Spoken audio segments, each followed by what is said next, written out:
SOP229. Today we're talking a little bit about FeedBurner being the icing on the cake, and we're going to talk about getting your podcast focused.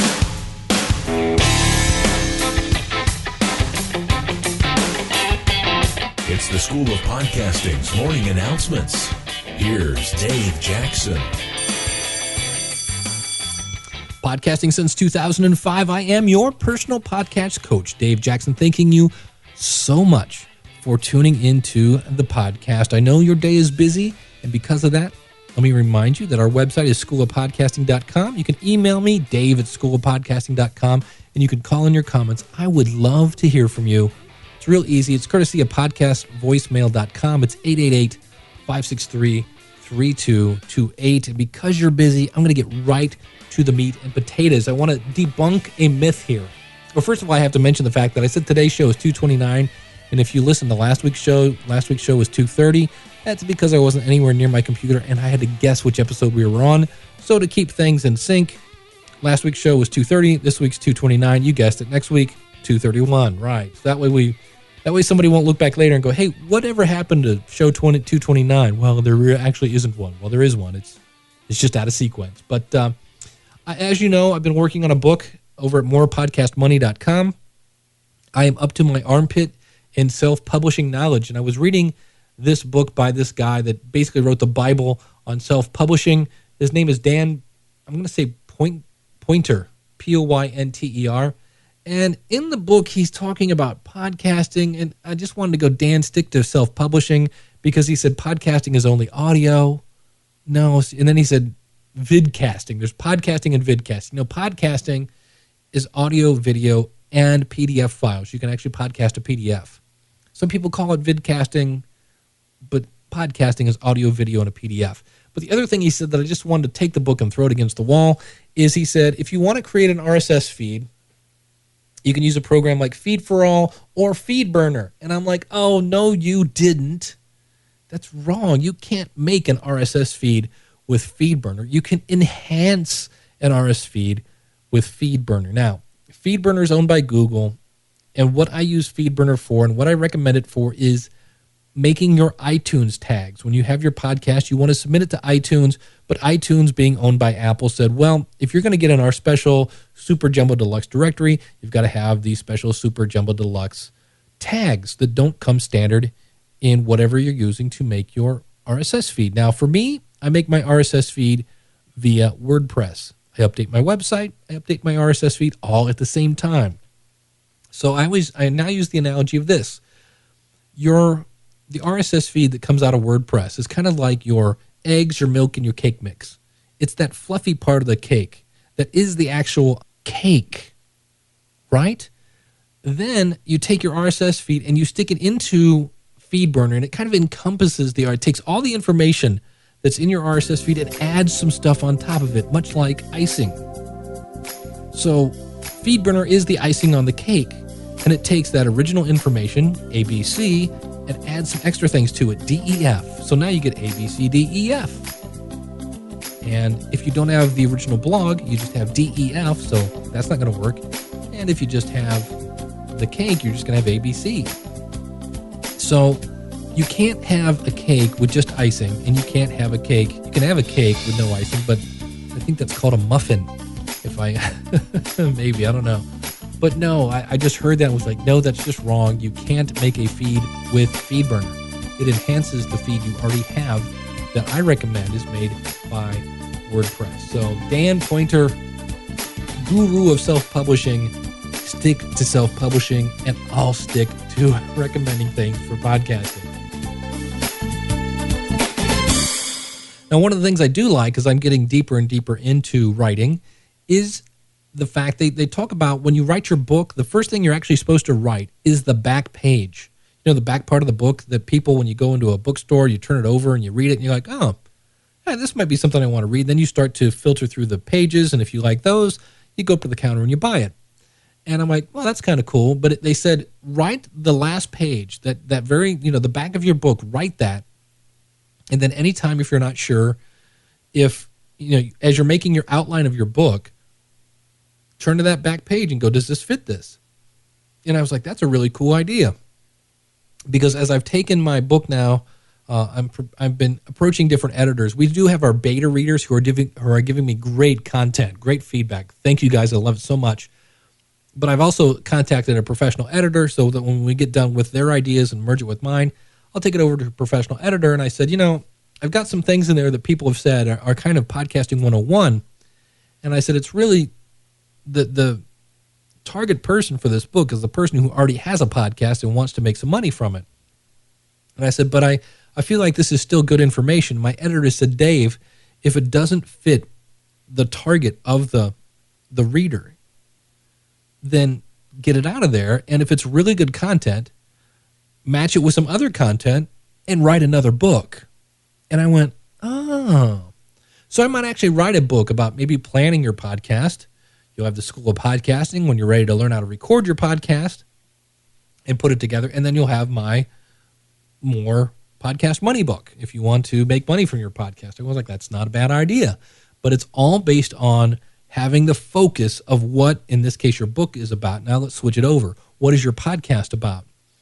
And I was listening to a podcast this week, and the front page didn't look like it was anything I was going to be interested in. I wish I could remember what it was, and it was something about self-publishing. And I clicked on the About page, and it explained exactly what they talked about. And I was like, oh, this is actually something I would want to listen to.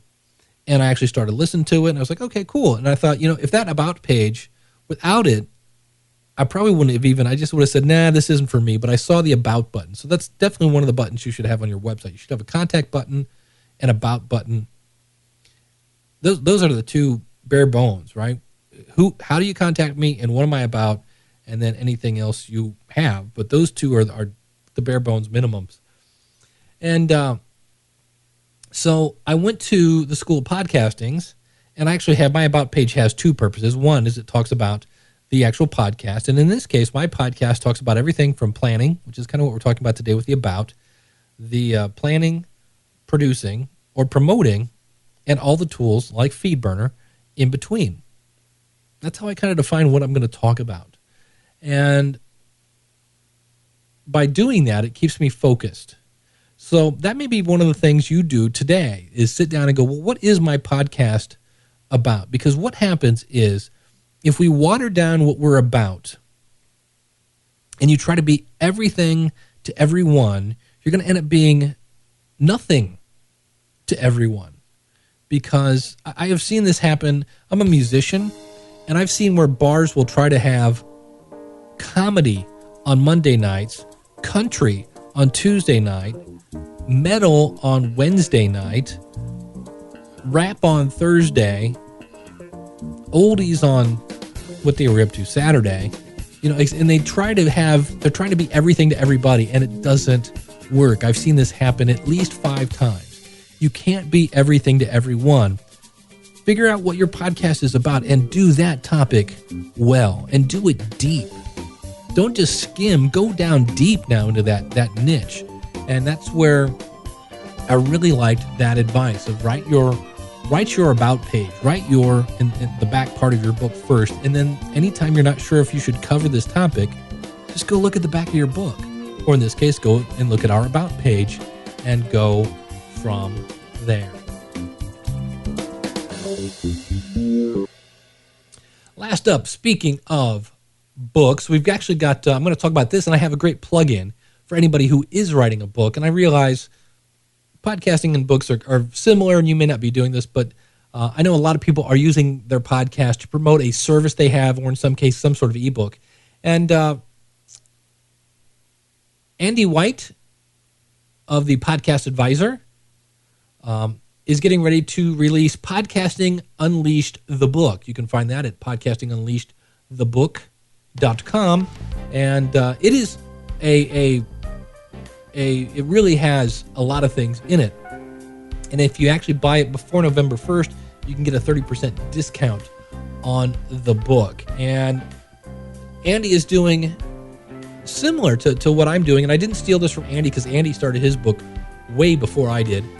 But it's where you get your audience involved, kind of beta readers. And to be honest with you, I stole this idea not from Andy, but from Bob Baker, who's a music business guru. But if you're interested in books, I thought I would give a quick shout out for Andy because his book is going to be coming out. He put out a notice today. He said November 1st is when I'm going to be actually turning it into a book. So if you're interested in a podcasting book, you can check it out, Podcasting Unleashed, the book.com.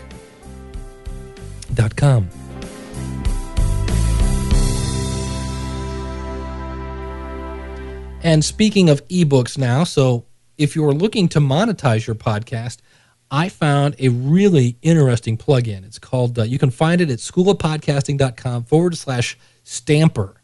And it is a PDF stamper. Dynamically, when you sell an ebook, it will dynamically, meaning when you buy it, it will stamp your name, your email address, your company name, whatever else you want on it. Any information that you collect when you sell the product to your customer, it can stamp that on the first page, and if you want, every page of your ebook. Now, the reason for that is one of the things that makes you really nervous when you sell an ebook is the fact that it's really, really easy to share it with your friends. You could throw it up on some sort of torrent site where people can download it over and over and over. And there's really nothing you can do because you can't figure out who put this book up there for everyone to share. Well, now you can, and you could put a thing in your book at the beginning, how this is illegal, blah, blah, blah. And, anyone caught doing this will be persecuted to the fullest extent of the law, blah, blah, blah, kind of thing. And you can do this because every customer will have their name stamped on your book. I think it's an interesting way to cut down on file sharing. The only thing that I have a little twinge about is that a way of going to your customer and saying, hey, just in case you're a thief, I'm going to put this on here. So are you possibly mildly, what's the word here? Insulting your customer? The customer that is actually spending money now is being kind of politely nudged not to help others steal your book. It's interesting. I don't know. But if it's only $35, so it's not super cheap, but it's not super expensive, and works with WordPress. It's actually a WordPress plugin, so if you are monetizing your podcast, you might want to check that out. So today, what did we learn? Well, we learned that FeedBurner does not create a feed, it only enhances it. We talked about having focus with your podcast and setting up an about page on your website so people know what the podcast is about in case they're surfing on by. We talked about how Andy White over at podcastingunleashedthebook.com is getting ready to wrap up his book. We did talk a little bit about my book over at morepodcastmoney.com. And we talked about the PDF stamper, which you can find at schoolofpodcasting.com/stamper in case you are using your podcast to promote an ebook that will help it keep it safe. So I want to thank you so much for tuning in. Our website is, again, schoolofpodcasting.com. My email is dave@schoolofpodcasting.com. You can call in your comments courtesy of podcastvoicemail.com. It's 888-563-3228. Thank you so much for tuning in. And until next week, class is dismissed.